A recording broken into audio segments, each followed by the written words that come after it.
സുരക്ഷാ വീഴ്ച സംഭവിച്ചിട്ടുണ്ട് എന്ന കാര്യത്തിൽ നിസ്സംശയം തന്നെ പറയാൻ സാധിക്കും. അത് പ്രാഥമികമായിട്ടുള്ള പരിശോധനയിൽ തന്നെ വലിയ സുരക്ഷാ വീഴ്ചയാണ് കണ്ണൂർ സെൻട്രൽ ജയിലിൽ സംഭവിച്ചിട്ടുള്ളത്.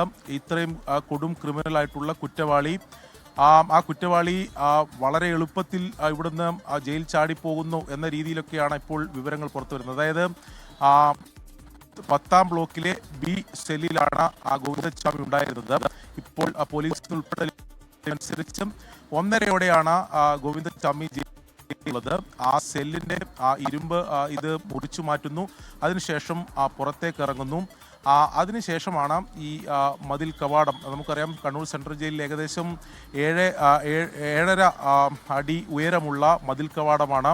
അതാണ് ഗോവിന്ദസ്വാമി മറികടന്നത്. അതിൽ ഈ പുതപ്പുകൾ, ഈ സെല്ലിൽ തന്നെയുള്ള പുതപ്പുകൾ കൂട്ടിക്കെട്ടി അത് ഉപയോഗിച്ചു എന്നതാണ് ഇപ്പോൾ നമുക്ക് ലഭിക്കുന്ന വിവരം. അതിൻ്റെ ദൃശ്യങ്ങൾ ഉൾപ്പെടെ പുറത്തു വന്നിരുന്നു. ഈ 7.5 അടിയുള്ള 7.5 മീറ്ററുള്ള ഈ ജയിൽ ഈ മതിലുണ്ട്. അതിന് മുകളിൽ ഇലക്ട്രിക് ഫെൻസിംഗ് ഉണ്ട്. ഇലക്ട്രിക് ഫെൻസിംഗ് അതിൽ വൈദ്യുതി പ്രവാഹം ഉണ്ടായിരുന്നില്ല എന്നതാണ് ഇപ്പോൾ നമുക്ക് ലഭിക്കുന്ന വിവരം. അങ്ങനെയാണെങ്കിൽ അതും ഒരു സുരക്ഷാ വീഴ്ചയാണ്. അത് കൃത്യമായി അതിൽ വൈദ്യുതി പ്രവാഹം ഉണ്ടാവേണ്ടതാണ്. അപ്പോൾ അത് വൈദ്യുതി പ്രവാഹം ഇല്ലാത്തത് കൊണ്ട് തന്നെ ഈ പുതപ്പ് ഉപയോഗിച്ച് അത് താഴോട്ട് വലിച്ചു കെട്ടി ഗോവിന്ദസ്വാമിക്ക് ജയിൽ ചാടാൻ, ഈ മതിൽ ചാടാൻ സാധിച്ചു എന്നതാണ് നമുക്കിപ്പോൾ ലഭിക്കുന്ന വിവരം. ഞാനിപ്പോൾ ഉള്ളത് കണ്ണൂർ സെൻട്രൽ ജയിൽ പ്രധാന കവാടത്തിന് മുന്നിലാണ്.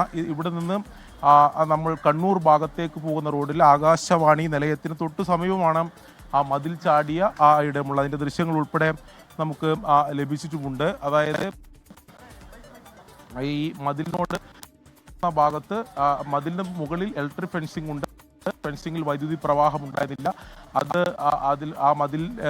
മതിലിപ്പുറത്തേക്ക് തുണി ഈ ഇപ്പോൾ ലഭിക്കുന്ന വിവരമനുസരിച്ച് ജയിലിൽ തന്നെയുള്ള സെല്ലിൽ തന്നെയുള്ള പുതപ്പുകൾ 1-2 പുതപ്പുകൾ വലിച്ചു കെട്ടിയാണ് താഴേക്ക് ചാടിയത്. അപ്പോൾ ഇതിൽ ഒരു വളരെ പ്രധാനപ്പെട്ട ഒരു കാര്യം, 1:30യോടെയാണ് ഈ സംഭവം നടക്കുന്നതെന്നാണ് ഇപ്പോൾ ജയിൽ അധികൃതർ തന്നെ സ്ഥിരീകരിക്കുന്നത്. അതിനുശേഷം 5 മണി കഴിഞ്ഞു. 5:30യോടെയാണ് ഈ സെല്ലിൽ ഗോവിന്ദസ്വാമി ഇല്ല എന്ന വിവരം പുറത്തു വന്നത്. അത് ജയിൽ അധികൃതർ മനസ്സിലാക്കുന്നത്. അങ്ങനെയാണെങ്കിൽ ഈ ലഭിച്ചിട്ടുള്ള 4 മണിക്കൂറിനുള്ളിൽ ഗോവിന്ദസ്വാമിക്ക് മറ്റെവിടെയെങ്കിലും ഈ രക്ഷപ്പെടാനുള്ള സാധ്യത ഉണ്ട്. അത് ആ രീതിയിലുള്ള സമയം, ഈ 4 മണിക്കൂർ കൊണ്ട് രക്ഷപ്പെടാനുള്ള സാധ്യതയുണ്ട്. അതുകൊണ്ട് കണ്ണൂർ ഈ ജയിൽ പരിസരത്തോ അല്ലെങ്കിൽ കണ്ണൂർ നഗരപ്രദേശത്തോ മാത്രം അല്ല തെരച്ചിൽ നടത്തുന്നത്. പോലീസ് സംസ്ഥാന വ്യാപകമായി തെരച്ചിൽ നടത്തുന്നതിൻ്റെ കാരണം അതാണ്.